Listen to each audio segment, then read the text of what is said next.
Um, Hi, everyone, and welcome to our sixth session in the 2023 to 2024 Forest Plus Climate Learning Exchange Series. I'm your host, Daphna Gadot, Senior Research Assistant for the Forest Carbon and Climate Program. I'd like to acknowledge and thank our co-host for this year's series. Slide, please. The Society of American Foresters, commonly known as SAF. SAF is the national scientific and educational organization representing forestry and related natural resources professionals across the United States. Founded in 1900, SAF promotes science-based, sustainable management and stewardship of the nation's public and private forests. Slide, please. For today's presentation, Lauren Cooper, Chief Conservation Officer, and Healy Hamilton, Chief Scientist of the Sustainable Forestry Initiative, will present translating science into practice through forest certification to address the co-occurring climate and biodiversity crises. We're sincerely thankful to Lauren and Healy for taking the time to speak with us today. Before we get started, I'd like to briefly share a few housekeeping details. To automatically receive registration details and information regarding upcoming webinars, please join our mailing list by scanning the QR code on your screen or by emailing us at forestc@msu.edu. A recording of this session, along with a copy of the slides and any supplemental resources, will be posted to the Learning Exchange Series webpage. This presentation will be followed by a Q&A session. You can use the chat or Q&A functions at the bottom of the Zoom interface to submit your questions at any point during the presentation, and we'll do our best to address as many questions as possible. If you're calling in on the phone but can email, you can also send questions directly to forestc@msu.edu. Attendees are qualified to receive CFE credit from SAF. The credits will be automatically applied if you register for the event with the email associated with your SAF account. Similarly, attendees are qualified to receive CEU credits from ISA. Please email forestc@msu.edu with your CERT ID to receive those ISA credits. And with that, I will hand it over to Lauren. Right, thank you so much, Daphna. I will take over screen sharing here. Here we go. I think I'm coming in clearly, right, Daphna? Okay. Well, it's lovely to be here. Thank you so much for the invitation. I see some friendly names on the participant list, so it's great to see you all, and really a pleasure to be back in the webinar series as a speaker. So for those that don't know, I was previously with FCCP and have hosted many of these webinars myself, so it's really a pleasure to be back. And today, as Daphna mentioned, I'll be speaking about the process of translating science into practice through forest certification, and specifically how we're addressing co-occurring climate and biodiversity crises, both with our standard and with our activities. And so I'm the Chief Conservation Officer. I will be starting off with an overview of SFI for Healy and I for some efficiency there. And then I'll give a bit of an overview on the climate related work that we do, and then I'll hand it over to Healy for some insights on the biodiversity side. And so for this background piece, if you're unfamiliar, SFI is a very large footprint across North America with forest management certification. So nearly 150 million hectares. We have, this is a little bit larger in the Canadian than in the US, but it's incredibly important in forested landscapes in both countries. And we have an even broader reach in our fiber sourcing standard. So this is just the forest management standard. And I'm going to spend a little bit of time here on the standards themselves, so you have a bit of a sense of where to learn more about them, because we won't be able to go too far into them today. So this slide, though, gives you a sense of some key documents. And I do encourage you, if you're not familiar with the details of certification, to take a look here, because this is really the foundational documentation of SFI. This was recently updated in 2022 in our latest standards revision. The key documents I'm going to be talking the most about, or that we'll be touching on today, are the forest management standard and then the fiber sourcing standard, which certifies material that's coming from generally smaller landholders that aren't themselves certified, but provides a framework for on-the-ground monitoring and observations and assurances for that material that's coming from these smaller landholders. But some of this other documentation is really interesting and helpful to look at as well. I'll mention briefly the auditors and the auditing process. This is really interesting to look through and understand how this intersects with the implementation of the standards. We also have some optional modules that are also very helpful and valuable for different scales of landowners. So I can drop a link here to all of these resources, and do encourage you to take a look. And so one of the key things that I kind of wanted to present this conceptual model up front here, because this is kind of the framework with which we're able to operate in this translational space between science and practice.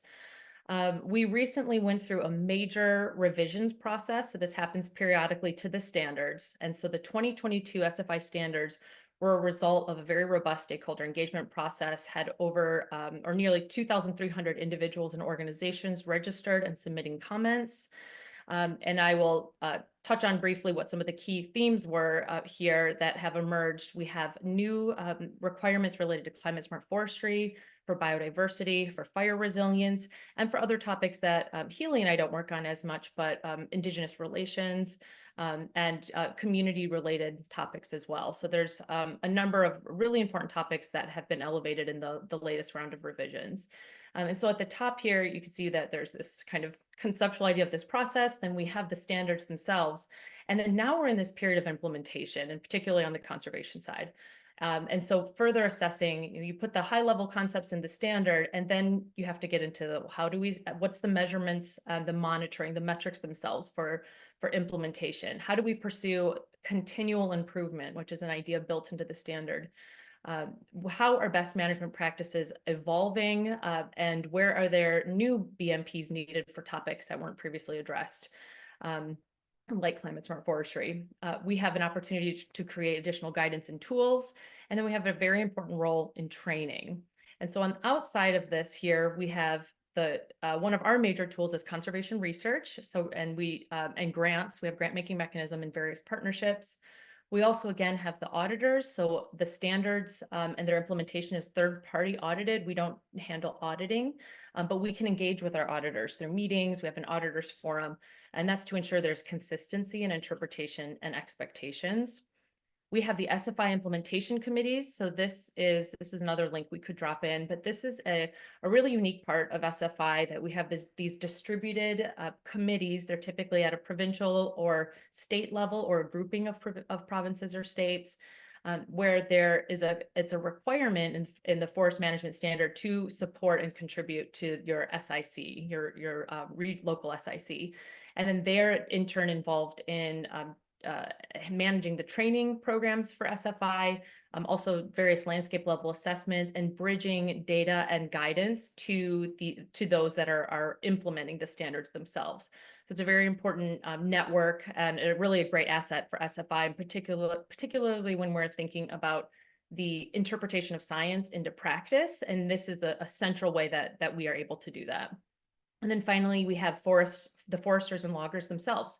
So those that are following the requirements, following the standard, they're pursuing their annual training, and they're grappling with these challenging topics. And we are working closely with our SICs and with our foresters to ensure that we're able to support them the best that we can.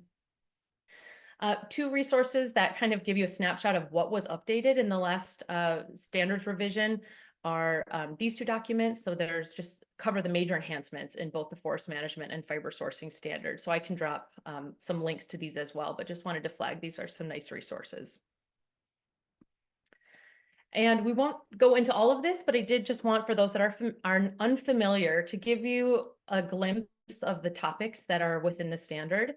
And you can see they're quite interdisciplinary. So we are the conservation team here. We focus on the conservation-oriented aspects of the standard, but there are other aspects like recognizing Indigenous people's rights, legal and regulatory compliance as well. But to flag here, there's some really new components, climate smart forestry, fire resilience and awareness, and then there were some major enhancements on the biological diversity side. And then just two more points here on SFI at large before I transition to the climate piece. We are unique in that our standard has a requirement to support research. And so this is a key component for us in terms of that translating science into practice, that we are engaging with our certified organizations on research. And so some of them have capacity for internal research teams and advance it themselves. Others are able to provide match support and as collaborators on other projects or partnering with other nonprofit organizations or research institutes. And we collect information on this, and there's really a wealth of knowledge here that we're looking to continually further take advantage of and collaborate on. Because we can see the types of topics that our certified organizations are researching and know where this work is happening. And so this just represents a wealth of information that's being produced and in support and is shared with us as part of their research requirement in the standard. But further, we also grant and support research projects ourselves. So we have conservation grants, which we've had for over a decade. We also have direct engagements or partnerships that are outside of our grant making cycle, and we are a grant recipient as well. So we pursue research opportunities in partnership with others. So either certified organizations or SICs or other research partners at universities. And so we've had over 70 conservation grants and have distributed millions of dollars. And these are really the emphasis here is really supporting this continued learning and continual improvement of the standard itself. So we focus on climate, biodiversity, and water, and this is something that's kind of continually evolving, and I'll touch on a couple of those projects shortly. So I'm going to pivot now into just a little background on how we're approaching forests and climate. As we all know in this webinar series, that the realities of climate change are stark, and we're seeing them in our forests now. Increased heat waves, increased severity of fire seasons, greater disturbance overall, and greater uncertainty about that disturbance. A potential to increase the sector emissions and reduce our certainty of a carbon sink, and then a pressing need to reduce fossil fuel emissions from all sources, including forestry operations. And so we are thinking holistically about climate smart forestry strategies. This figure is from a paper I published last year with Dr. Dave McFarland from MSU on advancing these strategies at a landscape with a landscape perspective, and looking at what are various starting conditions and what are the strategies then to improve resilience or carbon storage or stability in different strategies. So you could have on the one side something that's very deforested or degraded or has not been a forest for a long period of time that could benefit from restoration or afforestation. And then you have on the other hand, an area that may have minimal or no interventions, could be very low risk for disturbance and a prime area for conservation because of sensitive habitats or high value for recreation. At SFI, we are generally functioning in these middle areas. So we certify working forest lands. And so we're exploring and partnering on different strategies that look at the different levels of management intensity and how this can interplay with an entity's goals for carbon storage or for overall climate resilience into the future to ensure that they're maintaining the carbon that they have on their landscape. And this is a slide that is drawing from my FCCP time. So some of these strategies, SFI does interact with all of these major strategies. So increasing or maintaining forest land, maintaining or increasing your carbon stocks, or increasing sustainable wood use. So of course, certification is a marker of sustainable wood. If you're using wood that's not sustainable, it's not going to be providing a climate strategy for you. But for today, our standard, the forest management standard, is focused mostly in the central area, this maintain or increase the carbon stocks. And so I'm going to provide an example of that and then transition specifically to the standard in our work. So just some background on this. It is generally viewed as this idea of maintaining or increasing your carbon stocks. And so you're thinking of your forests on the landscape. They can have different levels of management intensity. But these are generally considered large and cost-effective mitigation opportunities. So keeping your forests healthy, keeping them productive, so improving your resilience. Some strategies involve increasing the number of trees or tree age, so future adapted species, and even older trees and forests.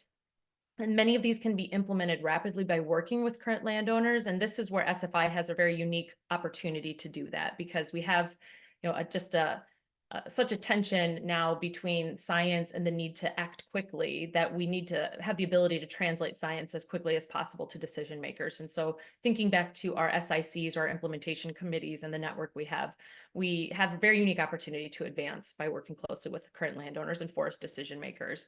And these activities include forest health interventions, so that could be salvage harvest, or advancing, again, future adapted species, or species that we know will do well, maybe even because of a known disturbance like a pest.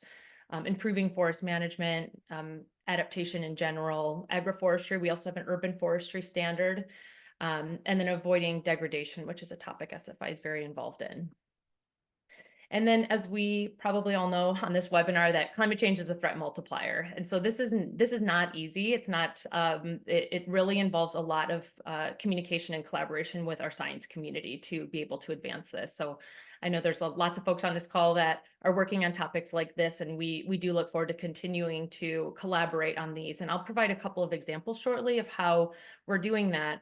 But keeping in mind that we work at such a large landscape, that we want to hit the right level of being able to communicate of what does forest resilience look like and how to conceptualize it, but also be detailed enough that the guidance that we're providing and the types of engagement and educational opportunities or training is detailed enough to be valuable to somebody making decisions on the ground. So we're again working at this like large footprint, and then needing to work closely with our partners or SICs that are familiar with the challenges of a specific tree species or a specific area. And so I will transition here for a couple of details on how we're advancing climate smart forestry.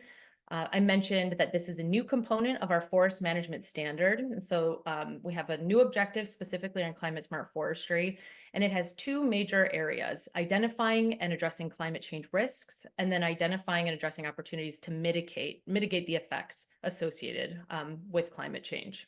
So we both have adaptation and mitigation.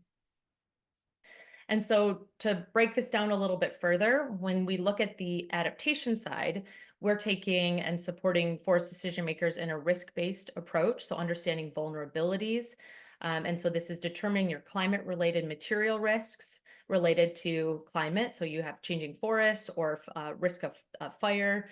And that links to some additional external parallel dialogues about climate risk and climate assessment. And so we're really looking to make sure that our certification is aligned with these external risk assessments. And then moving from that risk assessment into action. So developing a short list of topics that can inform those forest management strategies, targets, operations, and reporting. And then considering the nature of impacts. Are they positive or negative? Are they direct or indirect, short-term or long-term? It's really trying to break out something that's can be kind of complicated and overwhelming into understanding what are the actual effects and how might we make decisions about it. And then considering the significance of the potential impact. So here you have like increasing potential impact. And then actually this is showing the how to even conceptualize the level of influence that you have over it, because some things are not in our control, of course, like climate. And so that's also something that we're really looking to take something that's large and abstract into more practical decision making, and create space for peer learning as well. So that's what the SICs and SFI can support, because there's a lot of work happening, and how do we find efficiencies to make sure that we're sharing information among decision makers.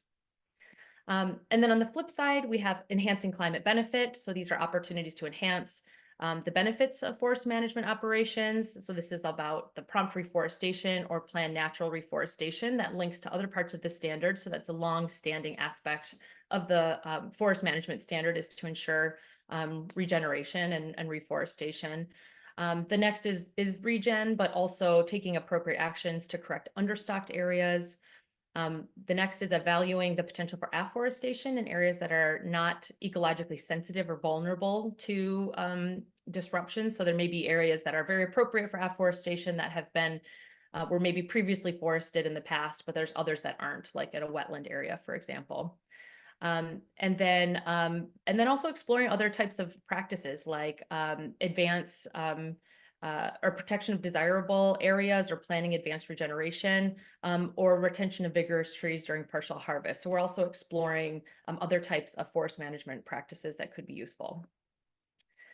And to do this, I'm circling back on our implementation committees. This is a series of workshops planned by our community partners. I know there's a couple on this call. So many of you probably know Nadine Block, and she led a series of workshops organizing and leading them with some of our key partners across various regions that was grouping together our SICs and advancing in this discussion of how is climate smart forestry being interpreted by your organization?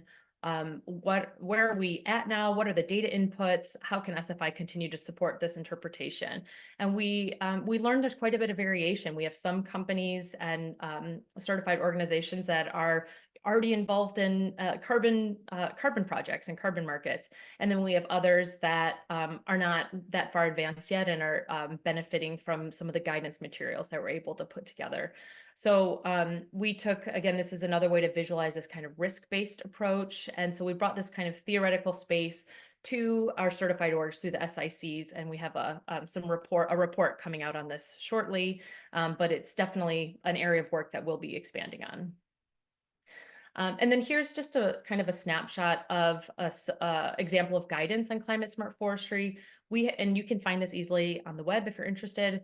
This is a example of a playbook, and this is a kind of a guide for the implementation committee level on how to approach climate smart forestry. And it's an example of the types of resources that we can compile of different, again, there's lots of actors working on this, and it can be overwhelming to navigate. And also, depending on where you are or what region you're in, you may have different resources or reports or data sets available to you. And so this is an effort to organize that. It's a very useful document and something, again, that we're going to be continuing to expand on, particularly as this is such a rapidly evolving space of work. And then here's just an example of kind of getting down in the weeds a little bit further of how we're also exploring some of the specifics of types of practices. So we've talked about everything from adapting to different hydrological cycles, to the forest management, the silvicultural approaches, to dealing with various pests and disturbances, and of course, different areas we're talking about catastrophic wildfire. And so what are the practices that are more distinctly adaptation and distinctly mitigation, but in fact, there's also a lot of synergistic practices. And so some of this is taking the time and the effort to be able to articulate those interconnections so that we have decision makers at multiple scales within a certified organization that's able to understand and value why decisions are being made, and what are the near term and the longer term benefits of taking on some of these practices.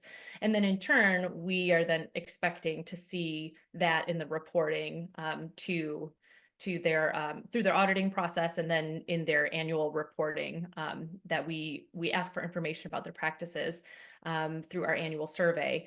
And so this is a really great opportunity for us to enhance that co-learning. So there may be some successful practices that are being undertaken or being piloted, and that's another area that we can support and partner with our certified organizations because we want to encourage that co-learning and that proof of concept and proof of practice. But these vary by region, and of course, and so this is just an area kind of the next level of work is getting a bit further down here into the specifics of why undertake some practices, what are the benefits, both, and again, some of this is overlapping in adaptation and mitigation. I'd like to also highlight a couple of collaborations. I mentioned briefly that we have grant making, and this is very active.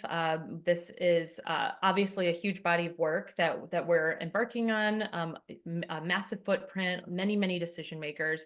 We have supported a number of projects related to climate in the past, including soil carbon, different management approaches, and these are just two of our more recent examples. So just wanted to give a shout out for those that have been engaging with SFI on climate and carbon for many years. But here's two examples. We are currently working with the MSU FCCP team on a project that is assessing those results from the regional workshops, but also developing literature-driven regional insights. So we're calling them matrices that have specific details on forest type, the climate concern, and then the potential climate smart forestry practices. These are by ecoregion. This is an expansion of previous work from MSU on regional work. But here it is expanding into Canada as well. So you can see from this figure here. And so there's definitely some new work there. And we are leveraging the frameworks from our friends at NIAX, who had a leading role in the regional workshops as well. But you can see here just kind of a snapshot of how to move from your region to your subregion to your forest type. If there's species-specific concerns, then what's the threat? All the way to strategy, approach, and tactics. So this is the NIAC space here, these strategies, approaches, and tactics. So we're moving with the FCCP team to get towards this more structured approach to supporting decision making. So very excited about that. We're expecting some results and outputs in summer of 2024. I'd also like to highlight that we've had a multi-year project with Manomet and the Main Tree Foundation. They have done some amazing work and are advancing on a climate smart forestry manual that will be forthcoming in upcoming months here. It's focused on the Northern New England, New York, and Maritime provinces of Canada. It's designed to support institutions, forest managers, and the certification managers. And so this is a handbook that will be coming out. We're advancing on the design phase of this right now. And they're also looking at piloting some sites and having some field pilot visits in the upcoming, maybe in the fall. And so this is something, if you're in this region, definitely flagging for you and something that we are very excited to advance on.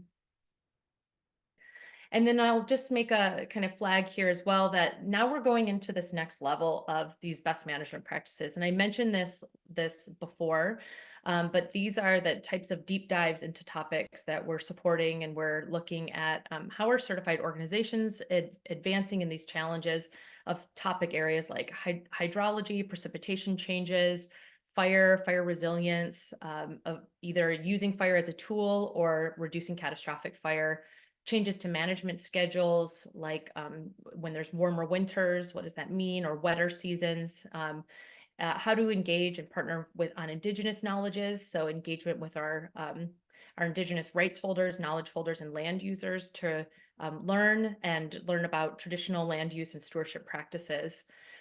Thinking about our future adapted species, when is it appropriate to consider assisted migration, and taking that into account with economic considerations as well, so funding and supporting decision making, and then of course silvicultural practices, so taking into account altered growing conditions as well, and how practices could be changed to support trees and forests in changing climates. And then finally, this as one example of kind of a major effort, we have a project that we are in the final stages of receiving approval for. And this is across just the Canadian landscape. I know there's lots of Americans and US institutions on the call here, but this is a major project that we're looking to launch across Canada. And I just wanted to highlight that it has resources to pilot projects to support forest decision makers. We have First Nations partners on this project, and taking on a series of strategic key activities. So it's an expansion of the way that we're approaching climate, but really interpreting that risk and opportunity, moving into BMPs, workshopping those BMPs with experts, establishing metrics to track efforts and success. How do we then pilot, assess, and measure, and then communicating these results and scaling outputs? So just want to make a kind of plug about this project that we're really excited about, and that we see a need for some parallel efforts here in the US as well. And so with that, I'm looking forward to some dialogue, but I'll hand it over to Dr. Healy Hamilton, our chief scientist. It's a lot, Lauren. I'm taking over screen sharing here. Here we go.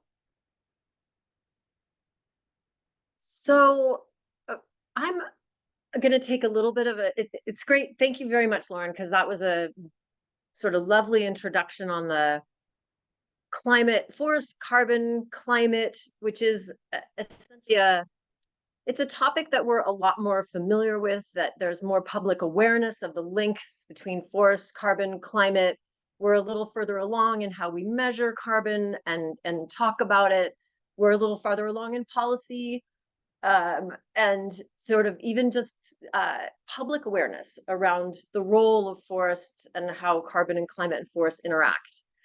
I want to talk about biodiversity and forest biodiversity, and that is a more diffuse subject. It's one that's a little bit harder to understand. It's a lot harder to measure. It's further behind in policy. So let me take a little bit of a step back and provide some context for how SFI certified organizations, like what is the world they find themselves in right now as we try to take understanding of scientific principles and apply them to sustainable forestry in this century under this regime of rapid global change. There is a lot of context that has been rapidly changing in the last decade or so that's really relevant to how we think about and how we measure and how we try to manage and conserve the biodiversity in our forests. So I want to start just by with this slide is just a way for us to understand how every report, every document that's coming out, every assessment that we are looking at for the state of nature, whether that is the Intergovernmental Platform on Biodiversity and Ecosystem Services, which is the biodiversity equivalent of the IPCC for climate, World Wildlife Fund and Zoological Society of London for quite a long time now, every other year, have been putting out a Living Planet report, which is trying to measure status and trends of biodiversity. Global Forest Watch, or the Global Biodiversity Outlook, part of the UN Convention on Biological Diversity. When we ask and try to ask about what is the state of nature and what are the trends of nature, we are seeing consistent messages of fairly profound declines. And that message is really catching on. That message is being heard actively. It's probably most intuitively captured by this idea of planetary boundaries.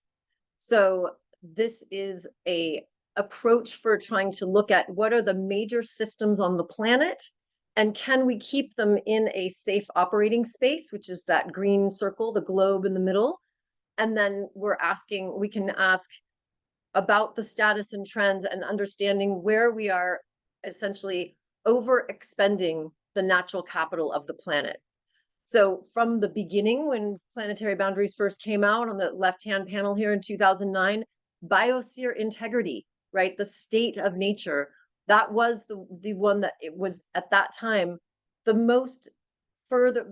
furthest exceeded of the boundaries that we have on the planet. That's it's a hard concept to measure and to communicate, but essentially the integrity of the biosphere has been the most the state of nature that we've measured that is the most at risk since we've had the planetary boundaries concept. Governments are now very much recognizing the extent that of nature's decline. And so we're seeing more and more intergovernmental agreements, government commitments. We have the EU regulations on deforestation and forest degradation. We just had the Kunming Montreal Global Biodiversity Framework. We have the Sustainable Development Goals. There are a lot of ambitions that are being set forth by nations in response to that context that I provided before around the measurement of the decline of the integrity of the biosphere. This affects the operating space, the marketing, any subsidies, any regulations. This affects how we manage forests when governments start coming up with new regulations and setting new targets. What's happening is that the business community is seeing also the decline of nature as a risk. Investors are acknowledging how much we need to measure and understand, are our assets exposed by nature's decline? So there's been a huge and relatively rapid push towards trying to understand, how do we measure nature? How do we measure our risk around nature's decline? And especially if we're going to try to get to a net zero planet or a nature positive economy, we need ways that we can actually quantify, where do we come from, where are we today, how our actions are moving the needle in which direction. So we're seeing a huge huge sort of uprising in the business, finance, and economic sectors, where ESG reporting, which is environment, social, and governance reporting of corporations, reports that investors and banks make decisions about whether or not they will invest in a company. So ESG, meaning environment reporting, has traditionally been around carbon and climate, but the biodiversity component is rapidly expanding of the E in ESG reporting. So those biodiversity concerns are really rising front and center for businesses. And what we're seeing as a result of that is a whole lot of efforts to try to support businesses to be able to assess their impacts on nature, assess and communicate what their risks from nature's potential decline are, and how they are managing those risks. And probably the most widely recognized framework for assessing nature dependencies, impacts, and risks is called the Task Force on Nature-Related Financial Disclosures. So this is a lot of context setting to try to understand, for sustainable forestry, right, for a type of economic activity that is wholly dependent on nature, this is the operating environment that we find ourselves in today. And so the Task Force on Nature-Related Financial Disclosures has just about 6 months ago came out with, after a very long couple years, multi-stakeholder driven process, they've come out with a series of recommendations about what should a company measure and disclose to help understand what are their dependencies on nature, what's their risk from nature's decline. It's trying to help sustainability reporting around biodiversity move forward. And I feel like this quote, nature risk beyond climate change is financial risk. Right? Business as usual is no longer a viable option, and nature can no longer be seen as just like a corporate social responsibility checkboxing issue. It is a strategic risk management one. This is a sea change for the world in which we operate. And so the idea of being able to manage forests sustainably is now under a level of scrutiny that has never before come to pass. And so how do we rise to that challenge at SFI? How do we support individual certified organizations to be able to do a better job of quantifying and communicating what their impacts are, what their dependencies are, how are they actually delivering sustainability?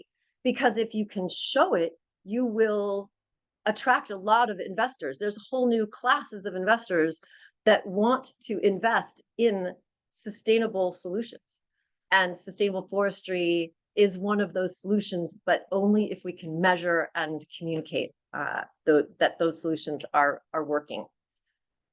So this is a slide that just tells us about these are the very, very, very summarized. These are the major metrics coming out of that report, that TNFD, Task Force on Nature-Related Financial Disclosures, coming out of that report. And so we need to understand spatial footprints. We need to understand about pollution in water and air, and about plastic, consumption of water. But this last one, the state of nature, this has been the most elusive and challenging. Like, how do you measure the state of nature? What are the indicators? Or what are the data that are going to allow us to communicate those indicators? But this really is this core metric 5.0. This really is the heart of how we are measuring our impacts and our dependencies, and the way that we can see which way is the needle moving. Zooming into that report, so there's been a very, very large debate around how do you measure the state of nature. And right now, the two indicators that are being recommended are ecosystem condition and species extinction risk. These indicators, they directly relate back to SFI's objectives for sustainable forestry. And that's what I'll spend most of the rest of the time talking about today. So as I mentioned before, there are really high expectations right now of sustainable forestry. There's even a forestry sector specific branch of the Task Force on Nature-related Financial Disclosures that's coming up with guidance for how to measure and communicate the metrics I had just showed you. But there's even additional ones that are expected of the forestry sector because of our inextricable dependency on the natural world. Like forestry is a wholly owned subsidiary of the natural world, if you will. Forest certification has really been growing in North America under SFI. So we are talking, as Lauren shared, we're talking about a lot of scale, right? Well over 350 million acres, just those acres certified to the SFI forest management standard, and tens of millions more that are affected by the SFI fiber sourcing standard. So there really is profound opportunity to help this movement along at scale, this movement to quantify and communicate biodiversity values of sustainably managed forests. I mean, Lauren did give a little bit of introduction, but we do focus our support of certified organizations and our support of forestry in general around standards, education, community indigenous relations, and the place that Lauren, the conservation pillar, which is what Lauren directs and what I am most aligned to. So both our forest management standard and our fiber sourcing standard have explicit objectives around the conservation of biological diversity. So you'll see this is very, very high level. Our forest management objectives, there are 17 of them. Objective 4 is conservation of biological diversity. We have 11 objectives around fiber sourcing. Objective number 1 is biodiversity in fiber sourcing. So for both of those objectives, and essentially since the beginning of the inception of SFI, there are biodiversity conservation objectives that have been integral to both of those standards. And I should say conservation is found throughout many of the different objectives here. It's just that objective 1 or objective 4 from forest management, those are explicit for biodiversity conservation, but you'll see conservation as an important outcome throughout where it's appropriate, some of these other objectives as well. So as Lauren said, we're always seeking continual improvement.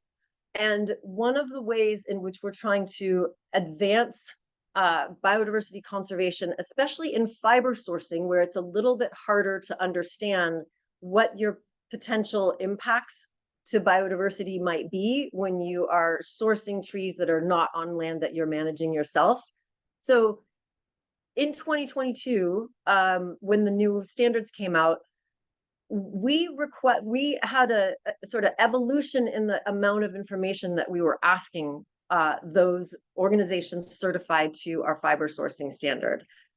We're asking about forests of exceptional conservation value, which we define as critically imperiled and imperiled species and ecological communities.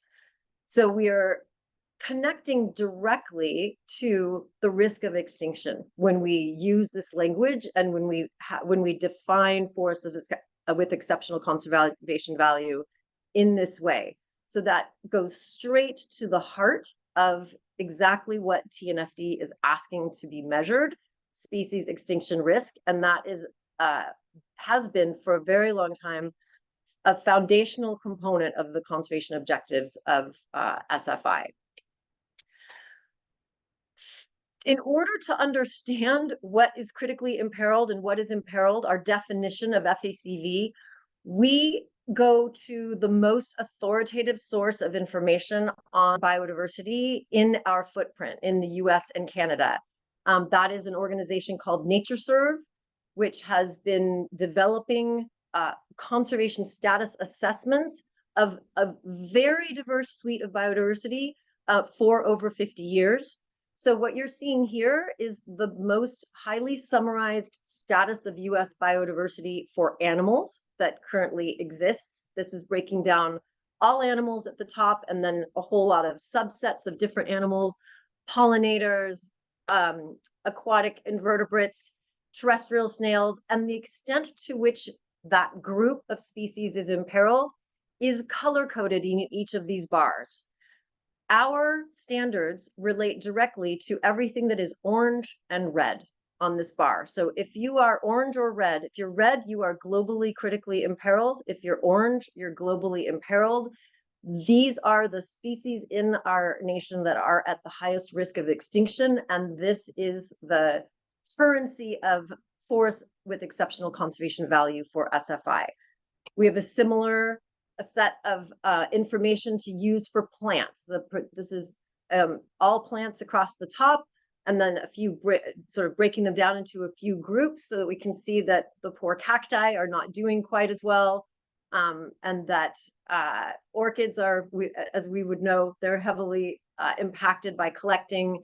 So we're able to use the most authoritative information about the status of biodiversity in our definition of forests of exceptional conservation value, and using that to try to prevent species from going extinct, which is the #1 criterion for biodiversity conservation, is prevents extinction, and also goes back to how we're supposed to be measuring and reporting on our nature-related impacts. So I want to talk a little, I'm going to give just a few examples of what have SFI certified organizations been doing in response to this context that they now find themselves in, and driven in part by the objectives of the SFI standards. So this is South Carolina's version of a forest with exceptional conservation value assessment that is a required output of our 2022 fiber sourcing standards. So literally, we now have, in ways that we didn't before, long lists of and a better understanding of what are the different species that are out there, what is their conservation status, when that status is globally critically imperiled or globally imperiled.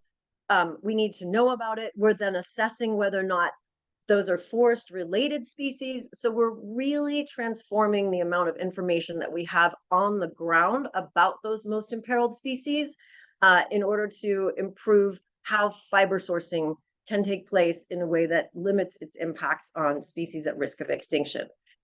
In Maine, they actually have this spatial footprint that they've provided, where all the little red and orange squares that you're seeing, they've gone as far as being able to say these are the areas that have forests with exceptional conservation value, meaning there could be critically imperiled or imperiled species here, and they could be impacted by forestry activities. So this one's gone really quite far in being able to help with a spatially explicit approach to FECV assessment. And they've got a YouTube video that is a presentation that helps you understand how did they get the information, what is the map, what do you do if you see something that could fit into a forest of exceptional conservation value, what do you do next? In British Columbia, they are going beyond global conservation status to look at what we call subnational. So subnational, in this case, the province of British Columbia. So this provincial rank in this in the table in front of you that says S1 or S2, that is subnationally critically imperiled or subnationally imperiled. So they're actually going above and beyond even what SFI is asking. And they even have they've got standard operating procedures and a decision matrix of what you do if you run into, in this case, at-risk ecological communities. So these are just a few examples of how the SFI standard objectives are helping to drive the kind of information that we're looking for that is going to, one, help us understand what are our impacts and how do we minimize them for biodiversity, and how do we do a better job of reporting to the rest of the world as is being demanded by this context that we find ourselves in, where nature's decline has become now a very important part of the economic equation. So I want to wrap up here. Oops, I am running a little over. I'm going to wrap up here very quickly, trying to show you how we at SFI are measuring our landscape scale contribution to biodiversity conservation.